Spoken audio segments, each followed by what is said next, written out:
Friends, இன்றைக்கி நம்ம வீட்டில் என்ன சமையல் பார்த்தீங்கன்னா, கத்திரிக்காயும் உருளைக்கிழங்கும் போட்டு எண்ணெய் கத்திரிக்காய் குழம்புங்க.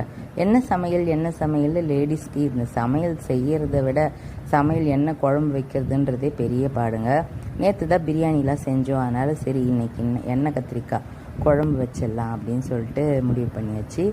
எப்போவுமே எனக்கு சட்டியில் வச்சா ரொம்ப பிடிக்குங்க. இந்த காயெல்லாம் போட்டு தண்ணி ஊற்றாமல் நல்லா கொஞ்சம் மஞ்சத்தூள், உப்பு, மிளகாத்தூள்லாம் போட்டு நல்லா கொஞ்சம் கொதிக்க வச்சுட்டு அதுக்கப்புறமா நம்ம புளி தண்ணி ஊற்றி நம்ம செஞ்சோன்னா ரொம்ப டேஸ்ட்டாக இருக்குங்க.